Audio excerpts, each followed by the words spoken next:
ಕನಕಗಿರಿಯ APMC ಆವರಣದ ಶ್ರಮಿಕ ಭವನದಲ್ಲಿ ನೂತನವಾಗಿ ಸ್ಥಾಪಿಸಲಾಗಿರುವ ಐಟಿನರಿ ಸಿವಿಲ್ ಜಡ್ಜ್ ಹಾಗೂ ಜೆಎಂಎಫ್ಸಿ ನ್ಯಾಯಾಲಯದ ಉದ್ಘಾಟನಾ ಸಮಾರಂಭವು ಇಂದು ಅತ್ಯಂತ ಯಶಸ್ವಿಯಾಗಿ ನೆರವೇರಿತು. ನಾಡಗೀತೆಯೊಂದಿಗೆ ಆರಂಭವಾದ ಈ ಐತಿಹಾಸಿಕ ಕಾರ್ಯಕ್ರಮವನ್ನು ಕರ್ನಾಟಕ ಉಚ್ಚ ನ್ಯಾಯಾಲಯದ ನ್ಯಾಯಮೂರ್ತಿಗಳು ಹಾಗೂ ಕೊಪ್ಪಳ ಜಿಲ್ಲೆಯ ಆಡಳಿತಾತ್ಮಕ ನ್ಯಾಯಾಧೀಶರಾದ ಮಾನ್ಯ ಶ್ರೀ ನ್ಯಾಯಮೂರ್ತಿ ಸಿಎಂ ಪುನಾಚ ಅವರು ವಿಡಿಯೋ ಕಾನ್ಫರೆನ್ಸ್ ಮೂಲಕ ಅಧಿಕೃತವಾಗಿ ಉದ್ಘಾಟಿಸಿದರು. ಬಳಿಕ ಗಣ್ಯರು ಜ್ಯೋತಿ ಬೆಳಗಿಸಿ ರಿಬ್ಬನ್ ಕತ್ತರಿಸುವ ಮೂಲಕ ನ್ಯಾಯಾಲಯದ ಚಟುವಟಿಕೆಗಳಿಗೆ ಚಾಲನೆ ನೀಡಿದರು. ಕಾರ್ಯಕ್ರಮದ ಅಧ್ಯಕ್ಷತೆ ವಹಿಸಬೇಕಾಗಿದ್ದ ಶಾಸಕ ಶಿವರಾಜ್ ತಂಗಡಗಿ ಅವರು ಅನಿವಾರ್ಯ ಕಾರಣಗಳಿಂದ ಭೌತಿಕವಾಗಿ ಗೈರಾಗಿದ್ದರು.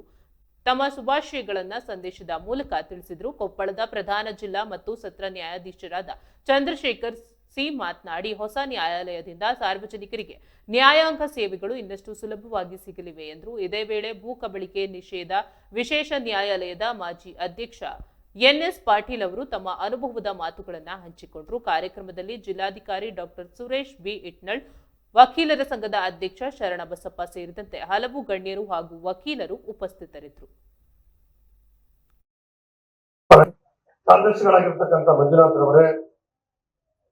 ಕಾರ್ಯಪಾಲಕ ಇಂಜಿನಿಯರ್ ಆಗಿರ್ತಕ್ಕಂಥ ಅನಿಲ್ ಪಾಟೀಲ್ ರವರೇ, ಇಂದಿನಿಂದ ಈ ನ್ಯಾಯಾಲಯದಲ್ಲಿ ಕಾರ್ಯನಿರ್ವಹಿಸಲು ಬಂದಿರತಕ್ಕಂಥ ಎಲ್ಲ ನನ್ನ ಹಿರಿಯ ವಕೀಲ ಬಂಧುಗಳೇ, ಸಹಪಾಠಿಗಳೇ, ಕನಕಗಿರಿ ಜನತೆಗಳೇ ಮತ್ತು ಕೊಪ್ಪಳ ಜಿಲ್ಲೆಯಲ್ಲಿ ಅತಿ ಹಿಂದುಳಿದ ಜಿಲ್ಲೆ ಅನ್ನೋದು ಏನಾದ್ರೂ ಇದ್ರೆ ಅದು ಯಲಬುರ್ಗಾ ಮತ್ತು ಕನಕಗಿರಿ ಅಂತ ಹೇಳ್ತಾ ಇದ್ದೆ ಅವರಿಗೆ.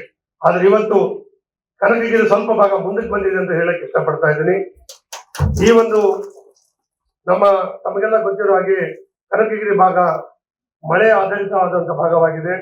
ಆ ದೇವರು ಇನ್ನೂ ಮಳೆ ಕೊಟ್ಟಿಲ್ಲ. ಇಲ್ಲಿವರೆಗೂ ಇನ್ನು ಮುಂಗಾರು ಆಲ್ಮೋಸ್ಟ್ ವಿಫಲ ಆಗಿದೆ. ಹಿಂಗಾರು ಬರುವುದನ್ನ ಒಂದು ಸಂದರ್ಭದಲ್ಲಿ ನಾವೆಲ್ಲ ಇವತ್ತು ಈ ಸಂಭ್ರಮವನ್ನು ಆಚರಣೆ ಮಾಡ್ತಾ ಇದ್ದೀವಿ. ಈ ನ್ಯಾಯಾಲಯ ಪ್ರಾರಂಭ ಆಗಲಿಕ್ಕೆ ಕಾರಣೀಕರ್ತರಾದ ಎಲ್ಲ ಮಹನೀಯರಿಗೆ ನಿಮ್ಮೆಲ್ಲರಿಗೂ ಅಭಿನಂದನೆ ಸಲ್ಲಿಸಕ್ಕೆ ಇಷ್ಟಪಡ್ತಾ ಇದ್ದಾರೆ. ಒಳ್ಳೇದಾಗಲಿ ಅಂತ ಆಸೆ ಪಡ್ತಾರೆ.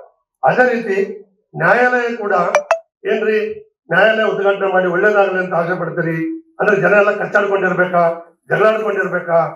ಅದು ಉದ್ದೇಶ ಅಲ್ಲ. ನ್ಯಾಯಾಲಯ ಉದ್ದೇಶ ಏನು, ಜನರ ಮನೆ ಬಾಗಿಲಿಗೆ ನ್ಯಾಯದಾನ ಬರಬೇಕು ಅಂತ. ಅಂದ್ರೆ ಸಂವಿಧಾನಿಕವಾಗಿ ಬರ್ತಕ್ಕಂಥ ಒಂದು ಹಕ್ಕನ್ನ ಪ್ರತಿಪಾದನೆ ಮಾಡಲು ಇವತ್ತು ಗಂಗಾವತಿಗೆ ಹೋಗೋ ಅವಶ್ಯಕತೆ ಇಲ್ಲ, ಕನಕಗಿರಿಯಲ್ಲೇ ನಿಮಗೆ ಪರಿಹಾರ ಸಿಗ್ತದೆ ಅನ್ನೋದನ್ನ ನಿಮ್ಮ ಮನೆ ಬಾಗಿಲಿಗೆ ನ್ಯಾಯದಾನವನ್ನು ತಂದು ಕೊಟ್ಟಿದ್ದಾರೆ. ಅದಕ್ಕೆ ನಾನು ಮೊಟ್ಟ ಮೊದಲ ಬಾರಿಗೆ ಚಂದ್ರಶೇಖರ್ ಸಾಹೇಬ್ರವರಿಗೆ ತುಂಬ ಧನ್ಯವಾದಗಳನ್ನು ತಿಳಿಸಕ್ಕೆ ಇಷ್ಟಪಡ್ತಾ ಇದ್ದೀನಿ. ಅವರು ನಮಗೆ ಗೊತ್ತಿರೋ ಹಾಗೆ ಎಲ್ಲರ ಜೊತೆ ತುಂಬಾ ಆತ್ಮೀಯರಾಗಿರ್ತಾರೆ.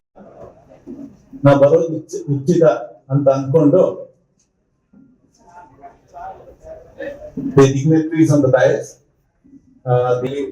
ಬಹಳ ಜನರ ಶ್ರಮೆಯಿಂದ ಬರ್ತಾ ಇದೆ. This is because access to justice ಅಂತ ಒಂದು ವಿಚಾರದಲ್ಲಿ ಜನರಿಗೆ ಆದಷ್ಟು ಹತ್ರ ಸಮೀಪ ನಮ್ಗೆ ಆಡಳಿತ ವ್ಯವಸ್ಥೆಯನ್ನು ಇರಬೇಕು ಅಂತ ಒಂದು ಉದ್ದೇಶದಿಂದ ಈ ನಗರ ಮುಂದಿನ ದಿನಮಾನಗಳಲ್ಲಿ ವಿಜಯನಗರ ಅರಸರ ಕಾಲ ಮತ್ತು ಮಹಾಮಾಂಡಲಿಕರ ಪಾಳೆಗಾರರ ಕಾಲಘಟ್ಟದಲ್ಲಿ ತನ್ನ ಉಚ್ಚಾಯಿ ಸ್ಥಿತಿಯನ್ನು ತಲುಪಿತು ಅಂದ್ರೆ ಬಹುಶಃ ತಪ್ಪಾಗ್ಲಿಕ್ಕಿಲ್ಲ. ಇಂತುಗಳಿಗೆ ಮತ್ತು ವಕೀಲರಿಗೆ ಸುವರ್ಣಾಕ್ಷರದಲ್ಲಿ ಬರೆದಿರ್ತಕ್ಕಂಥ ದಿನ. ಕನಕಗಿರಿಯಲ್ಲಿ ಹೊಸದಾಗಿ ಸ್ಥಾಪನೆ ಆಗಿರ್ತಕ್ಕಂಥ ಈ ಸಂಚಾರಿ ಸಿವಿಲ್ ನ್ಯಾಯಾಲಯದ ಒಂದು ಸನ್ಮಾನ್ಯ ನ್ಯಾಯಮೂರ್ತಿ ಸಿಎಂ ಪೂಣಚ್ಚ ಸಾಹೇಬ್ರವರೇ, ಈ ಸಮಾರಂಭದ ಅಧ್ಯಕ್ಷತೆ ವಹಿಸಿರ್ತಕ್ಕಂಥ ಜಿಲ್ಲಾಧಿಕಾರಿಗಳಾಗಿರ್ತಕ್ಕಂಥ ಡಾಕ್ಟರ್ ಶ್ರೀ ಸುರೇಶ್ ಬಿ ಇಟ್ನಾಳ್ ಅವರೇ, ನನ್ನ ಶ್ರೀ ಚಂದ್ರಶೇಖರ್ ಸಿ ಅವರೇ,